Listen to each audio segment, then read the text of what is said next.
The Wickenburg Roundup, where we're uplifting others, staying positive, and believing in yourself. And all for the love of Wickenburg.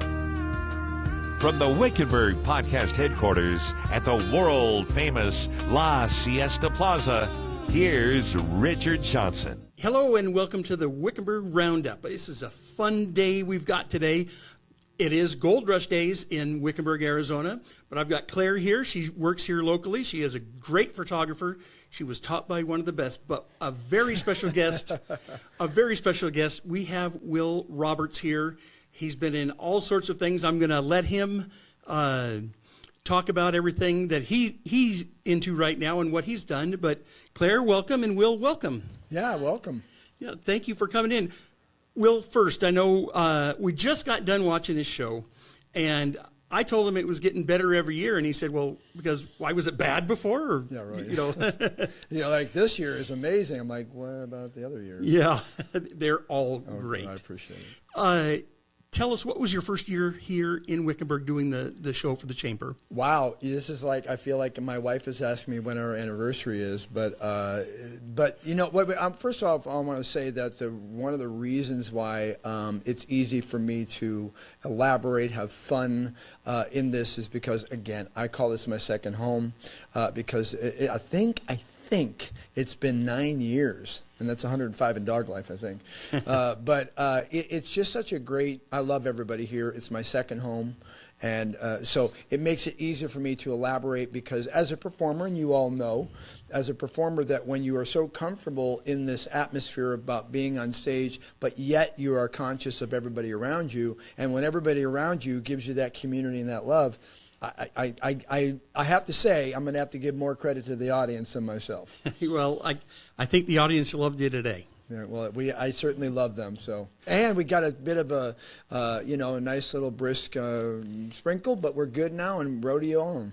Yeah, we needed rain, so It's okay. Every time the desert gets rain, it's a good thing. It is a good thing, and I'll say that it happened at the very end of my show, so I have to remember that part of my show because I think it's now called the Rainmaker Show. Yeah. I know people are going to want to know about you, Will. What got you started in show business? Well, I was in I'm kidding. Yeah, they said the only way you can get out is by making license plates or go do a show. To be honest with you, I guess I consider myself lucky because I was one of those kids that I remember distinctly, like it was yesterday, my mother, we were at some place, and she said, yeah, go up there and dance or do something. And I was like, 2.5 feet tall, and I did, I think, my Elvis imitation. But at that point, and I know it sounds weird, but like, what's your earliest childhood memory? Mine is that I knew at that moment that that was what I was going to do. And I'm actually getting chills right now thinking about it, knowing, because it is such a dedication to be able to do this industry from whether it's dance, sing, act, musical theater, film, TV, whatever it is. It really is something that is my 40 plus years of doing this is something that you have to build a resilience and you have to love this whole thing that we're doing. Like right now, you have such a beautiful studio, and it's great because I know ultimately that you're going to be making this thing look into magic. But I got started really early in my life in musical theater, and I think my first show was South Pacific. I was a sailor, nothing but a dame. Anyway, but and then I fell in love with it. But I've gone through all of this stuff from musical theater. Then I went into TV and film, which I am currently. I work for Cirque du Soleil. I got my world records. I did Will Rogers Follies almost 30 years ago. Fell in love with that philosophy.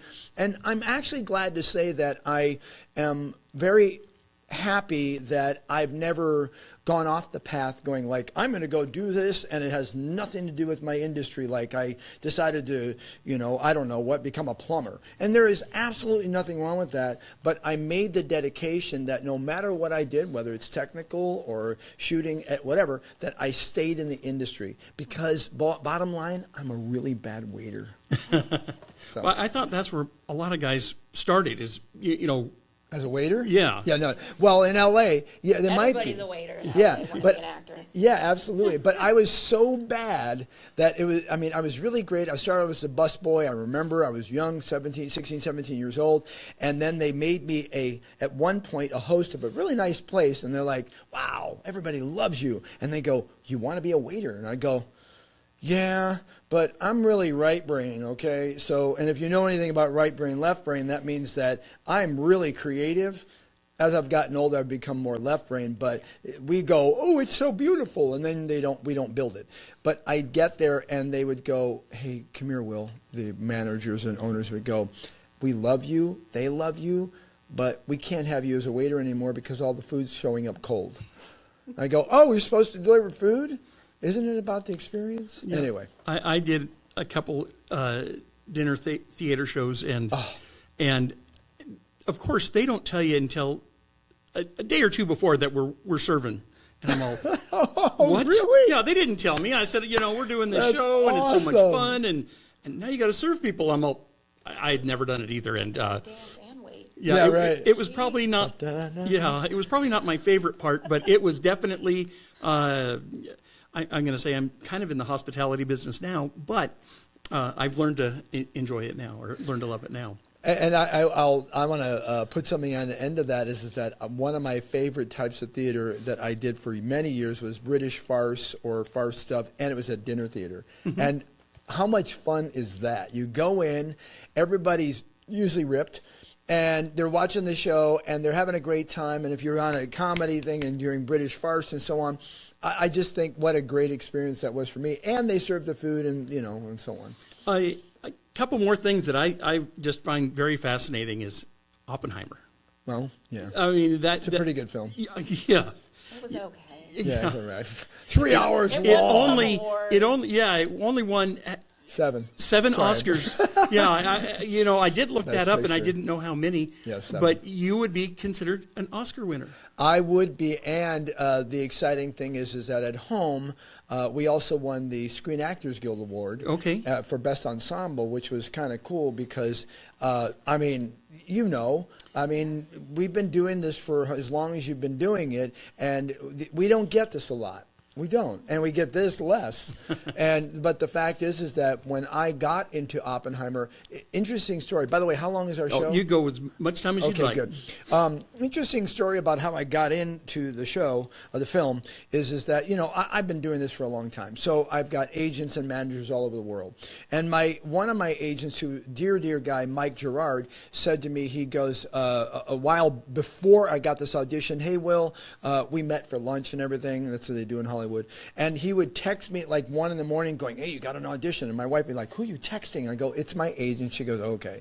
But he was a wonderful guy. And I was like dry for like 2 or 3 months. And I contacted him and he goes, yeah, it's going to pick up. He goes, I'm under the weather right now. And this is during COVID. Mm-hmm. And so lo and behold, about a month or so goes past. And I'm like, Mike, what's going on? Nothing.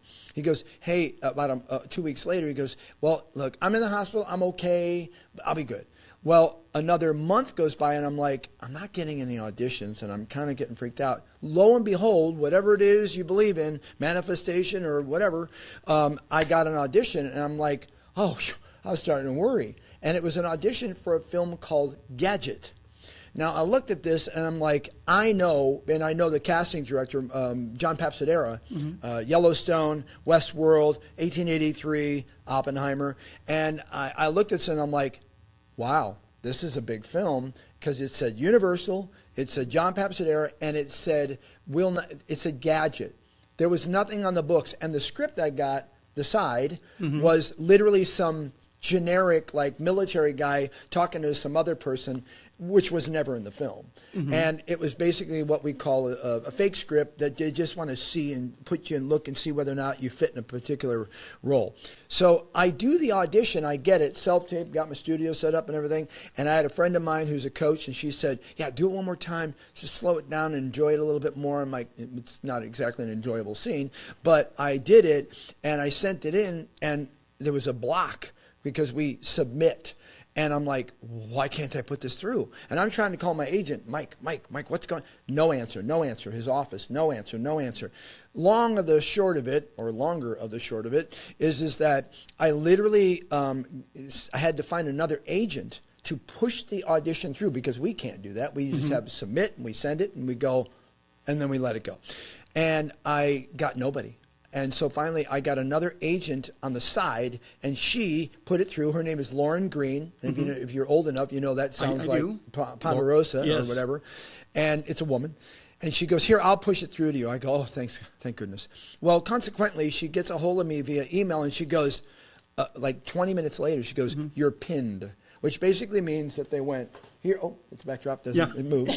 So I thought it was a wall. Yeah. Anyway, but, they pin you, and they go, we're looking at you. Now, that pin could mean 40 people. And they go, but you're at least in front of the producers and so on, and Christopher Nolan in that case. And I'm like, okay. And normally you can wait from a day to 2 weeks, and then they'll release you out of nowhere and go, thank you, have a good day. 10 minutes later, they go, you got it. You booked it. And I'm like, wow. But I didn't know what it was. So then I start searching around, and I'm like, gadget. I'm like, and I looked at it, and I'm like, and I go, atomic bomb? Wait a second. And then I started uncovering more, and I'm like, oh my God, it's Christopher Nolan, and it's a film called Oppenheimer. And I'm like, oh my gosh. And I talked to 2 other actors since then, because we went to the Academy Awards stuff. We were invited. Amazing time. Cool. Yeah, and one of the guys I know, Tom, had one line. He said, I'm over here. And he was one of the scientists. And he said, I went through 5 callbacks to get that one line. And I got it with no callback. And I'm like, wow. Just that good. So I nailed it. So consequently, here's the end of the story. My agent, Michael Gerard, died 2 days before I got it. Oh. So he never knew I got it. So every once in a while, I'll go, hey, oh, wait, an agent. Yeah. Hey, Mike. Thank you. So, it's amazing. I wish he would have known. He was such a great guy, and he really was out there for me. But so there's the story about how I got General Marshall. Then I spent 3 months, and I studied General George C. Marshall, the Marshall Plan, everything, and I got in the room. And when I got in the room, standing at no table, because they had a huge IMAX camera that every 20 minutes, 2 guys came and they changed to 70 millimeter stock. Oh. And when they were filming, you hear this? You hear nothing, right? That went while you're doing the scene. And here I am, Matt Damon, Cillian Murphy, Josh Hartnett, a couple of others, Matthew Modine, James Remar, Warriors and so on. And I'm like, I didn't know who was in the scene other than I thought Cillian might be. And I got there that day, and I'm like, well, this is all A-listers. Yeah. So, but I studied 3 months on Marshall, and I really got so into it that I knew that if I did this scene like this, going, yeah, you bet, sir, you bet, that I would be lost. So anyway, actor prepares, and I got in there and got her done, and the rest is history. Yeah. Sorry, that was a long story. Yes, that is. I hope you don't mind that. You can edit. No, I don't want to edit any of it. It was great. But we are here now in Gold Rush. Yes, we are. Where can people come see you for the rest of the Gold Rush days? Well, I kind of float. In the morning on Friday, I always do the opening ceremony. And then tomorrow, being Saturday, before the parade and everything, I do my act again. And then I'm roaming around. And this year, I'm going to have a table over there somewhere in the area wherever the vendors are, because I have a book I wrote on trick roping. It's got my stuff there. I'll sign it. And a kitty, like a rope, everybody can spin for like $15 or whatever. But I'm just going to be over there entertaining and doing stuff. But most likely I'll be roaming around spinning my guns and my ropes. Most likely more my guns now, because it's a little wet and I don't want my ropes to get out there and get wet. But I'll be everywhere and anywhere. Well, this state being an open carry state, yep. you can take your guns anywhere you want to go. Yeah. I do. Well, I will say that I've traveled around the world. I've been in every state in the United States other than Alaska, but twice or 3 times. But the beauty about what I do is that when I'm come to do a gig, they know that they hired a guy that spins guns. So I don't have to go like, oh, is it okay if I'm here? And surprisingly, I have such an easy time in California doing it because they go, we booked you, because I did something at Warner Brothers or whatever. But I love doing it. The funny thing is the only place I can't do this in Rome is Tombstone, because I know it's Second Amendment city. And I'm like, what do you mean? They go, we have an area for you, and you're going to stay here. And I'm like, okay, I don't get it. That would have been put in back then by Wyatt Earp. Yeah, my brother was in Tombstone. Oh, okay. So yeah, he said, he told me, he said that they still don't allow guns to carry a gun in town. Well, they used to, because I did my shows, but then all of a sudden out of nowhere, it was like they couldn't have the reenactors walking around and blah. And I guess I get it, but it's called the Second Amendment city, so that would always confuse me. But anyway, but I love Tombstone. Don't get me wrong. Yeah, it is. Because I lived here for not here, but in Phoenix, for Ahwatukee and Chandler and stuff like that for about 8 years. And you're in the southwest of the country now. I am in a place called Temecula, which is a big wine region. It's about maybe 40 minutes from San Diego and 2.5 from LA. So, yeah, I think that area is very beautiful. It is beautiful, and I am definitely far away. Because as an actor, I used to go there before COVID, 4 or 5 times a week, and I have a Corolla that's a 2020. And even back then, I had 112,000 miles. And if COVID didn't happen, I probably would have had 225,000. But in any case, it is a beautiful area, and luckily I'm close enough to an international airport. Yes. Tell us about, you're in the Guinness Book of World Records. Yes. One of the things that, first of all, I love this cowfolk stuff that we all do. And, I come here, and I just have to say, I've said this before, I'll say it again, but the beauty of Wickenburg. And it's funny because when I lived here in Arizona, I remember coming through this all the time, going to wherever it was, and I would go, man, I sure would like to do a show here. Sure would like to. And I said that for 10 years, and I tried to get a whole, nothing. And then Joey Dillon, good friend of mine, who was the guy out here for many years doing gun spinning and so on in his show, he couldn't do it one year, and he goes, here, do it for me, and I did it, and then I've been back for 9 years, so Joey's okay with it, but it's such a great place to come, because one of the things that I face with my Guinness World Record and what I do is that if I'm not in an audience of a mixed demographic, it's tough nowadays, because if I say Gunsmoke to a younger crowd, or if I say have gun, they'll be like, what are you talking about? And it's okay. It's just that I don't want that history of the cow folk to go away. And here in Wickenburg, how can it? First of all, it's the top team roping of the world, I think. It is. It is. and you got rides. You got the ride you do here, which is amazing. You got so many things here you can do, and there's so much diversity in Arizona, and right here especially. You got the museum. You got great stuff. You got great food. Well, kids, if you haven't seen Gunsmoke, go watch Gunsmoke. That's what I grew up on. Yeah, Gunsmoke, did you? Rifleman, Oh. I Love Lucy. Okay. What else? All those old. Yeah, all those old ones, all yeah. those old. I can quote you the Gunsmoke. It's. I had a chance. I did a show that's Dodge City.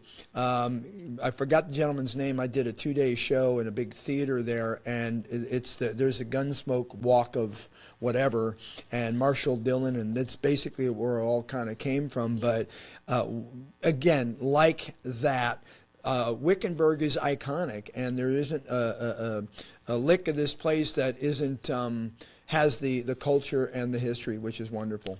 It is growing, and there's a lot of people that have been born here, and they like to see change very slowly. Yeah. Which I think as it happens slowly, it's better, I think. Agreed. But it is growing. I mean, that's one thing that this area has become very popular. It is, I believe now, it is on the map, and I think Gold Rush is one of the reasons that it is. And of course. Yeah, and the people that have helped build this weekend. And I'm going to say the Chamber. They've done a great job. Oh, I love them.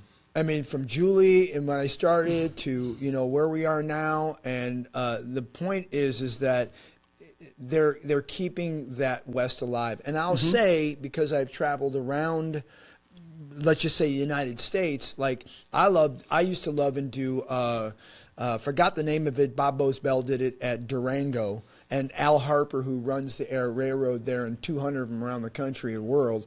I used to go there, but I'll tell you, I love Durango. Don't get this wrong if you're from Durango, and Silverton, but they kind of don't have the cowboy thing like they used to, that they still have here, which is the real thing that unfortunately they basically went to the knick-knack shops.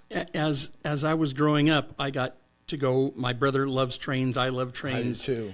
I think the coolest train ride here would be to go from Wickenburg to Prescott. Oh. And that would be very similar to the narrow gauge that they have the Durango and Silverton train. Do they have that here? No, but it would, I always thought with the train station. Oh, I'm going now. It's so if anybody heard this with lots of money, it might be a real good idea. So well, you know what? I'll help them out and say that I know Al does like. What do you call it? What's the Christmas movie with the train? I can't remember. Polar Express. Polar Express. He correct. does it all over the world, and and then they do, Thomas the Train. Point is that there's a lot of money in that, so start a train. And the part I love about Wickenburg is that as disruptive as it may be, I might be in the middle of a trick with a really great joke, and the punchline has to come now, and I'll hear, and here comes the train. Today. And I go, Yeah. got a commercial break. Folks. Yeah. My office shakes about 4 times a day. Does it? Train. Wow. You're It's on the fun, fault. though. It's fun though. Yeah, she's on the other side of the tracks. Oh, yeah. Well, Claire and Will, I want to thank you both. We've been here, and Will's got places to go, and Claire. Oh, I've got nowhere to go. Oh, No. I want actually before you can we stick for a second? absolutely. Claire, it's your turn. So what do you do when you're not doing this? Well, I do this a lot. Okay. No, I learned everything from This Mr. man? Johnson over here. Yeah, I came in about, what was it, 2 years ago, and didn't have any experience with photography or Oh, wow. anything, and followed him to a roping, and he taught me everything I know. So I go around and take pictures of everything now. It's Now, fun. I've never said this publicly, but Claire cost me about $18,000, and I can tell you, I don't even know that she knows this. Your camera? Hold on, let me tell the story.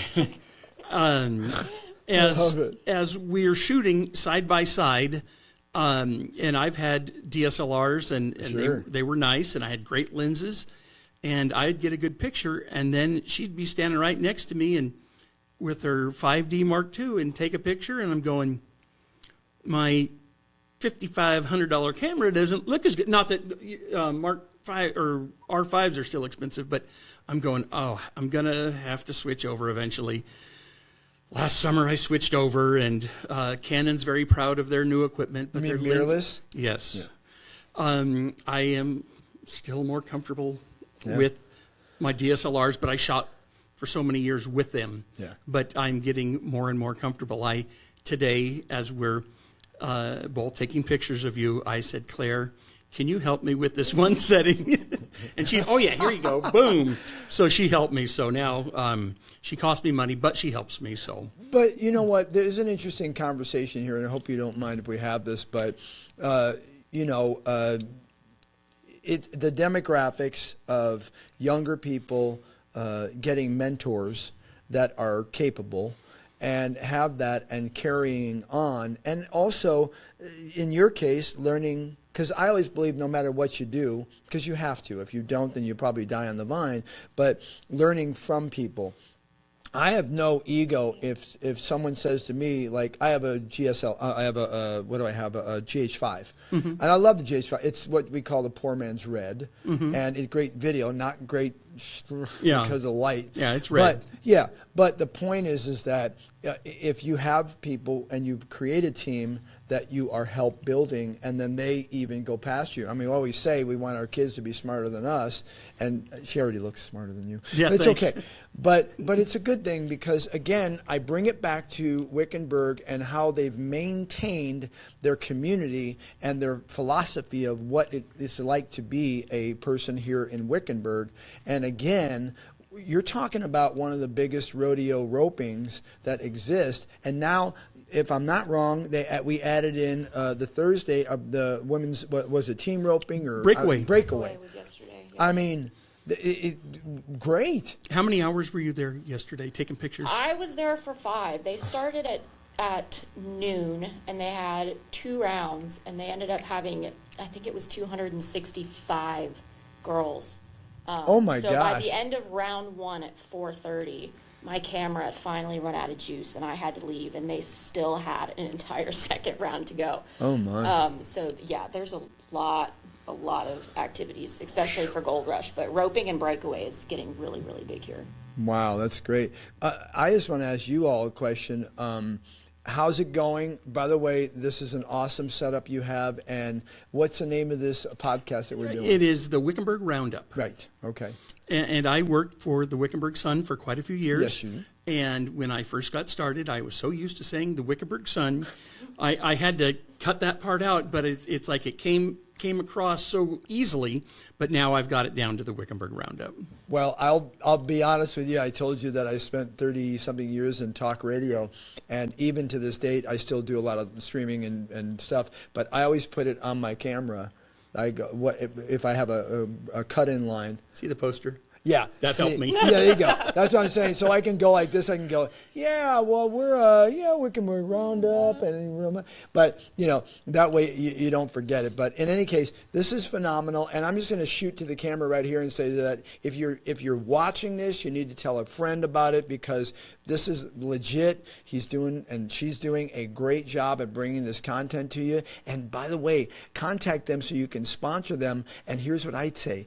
Tell them that you'll give them money to do this, but you want to come on the show because this is obviously about rounding up all the information and technology and people and community of Wickenburg. Mm-hmm. So have them all on, right? Yes. The friend of mine that owns the complex is Charlie Hawk, and it is Great the name. world-famous La Siesta Plaza. Charlie, I got you in there, so just so I'm you know. going there after Yeah. this. Wait, isn't that the place over by? We're in the world-famous I knew La that. Siesta Plaza. I knew that. I'm just going to hang out here. Charlie, I'm here. Yeah, and when we talked about having a podcast, we said, what should we talk about? And I said, Wickenburg.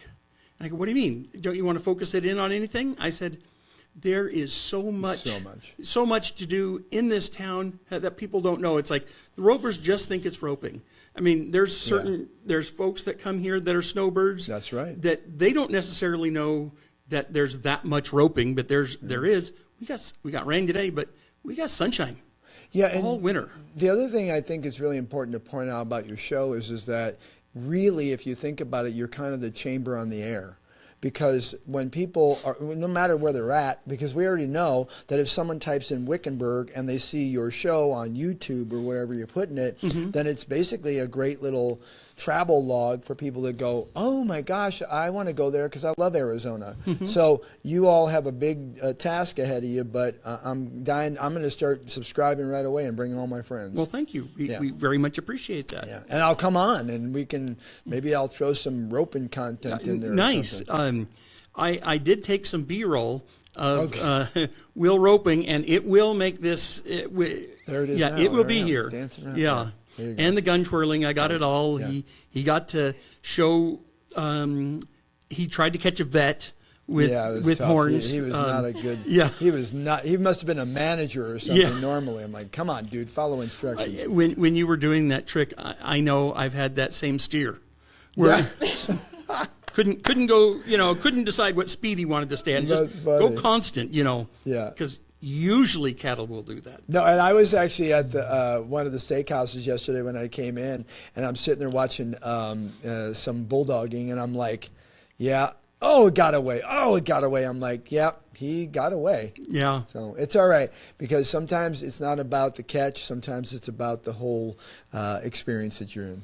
Well, the show was great. Thank you, sir. I just thought I'd let you know that It again. was fun anyway. Yeah. Yeah, fun anyway. yeah. The whole show was great. Yeah. And as good as it's been over the years, it just keeps getting better. Well, I appreciate that. And, of course, I'll throw out a little thing for me if you want to check out any of the...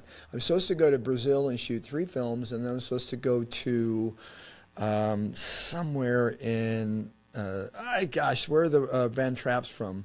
Oh, Switzerland. Switzerland. Well, I'm supposed to go... Austria. Oh, that's right. I'm supposed to shoot something there for 40 days. So fingers crossed, because the industry has changed just a tad.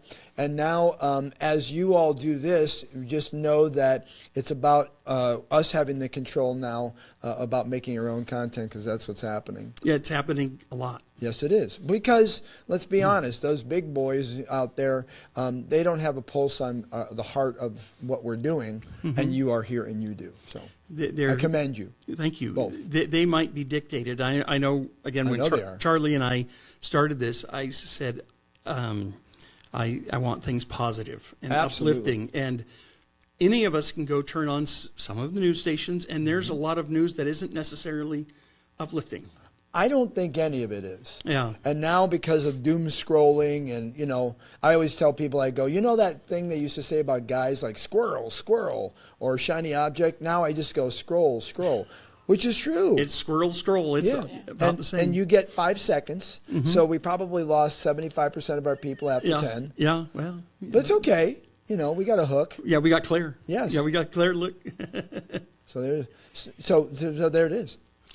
Well, thank you again, Will. Yeah. It's been so much fun to have you here. I will look forward to seeing you next year, but hopefully I'll get to see you between now and then. I am in Wyoming in the summer if you ever go up to Wyoming. I love Wyoming. I used too. to actually go up to the Irma, and they have that rodeo that's, 365 days. I don't know how they do that. I think it's... Is it Cody or is Cody. it? Yeah, it's Cody. Yeah, that's 7 days a week. Oh my gosh. They got some tired cattle there. Yes. Not again. I work for the Jackson Hole Rodeo, and we're 3 days a I love week, Jackson. and that's a lot. Yeah. But I can Jackson handle Hole it. is awesome. I can handle it still. Yeah. Jackson Hole is awesome if you got $45,000 to go to For the weekend. Stay there for the weekend. Yeah, that's right. Yeah, come on It's pretty. down. Anyway, I can get drunk for a lot less and have to go to there. So, Yeah. Anyway, And you won't know where you're at anyhow, so what does it matter? except for the horns. Yeah. Anyway, And the saddles in the $1 Million Cowboy there Bar. you go. I remember that one. Well, thank you again, everybody, for watching us. We are the Wickenburg Roundup. If you like us, give us subscribe or give us a comment. We want to know what you want to hear. But as long as it's about Wickenburg, if it's uplifting, please stay positive and believe in yourself. Until next time, we'll see you soon. The Wickenburg Roundup, where we're uplifting others, staying positive, and believing in yourself. And all for the love of Wickenburg. From the Wickenburg Podcast headquarters at the world-famous La Siesta Plaza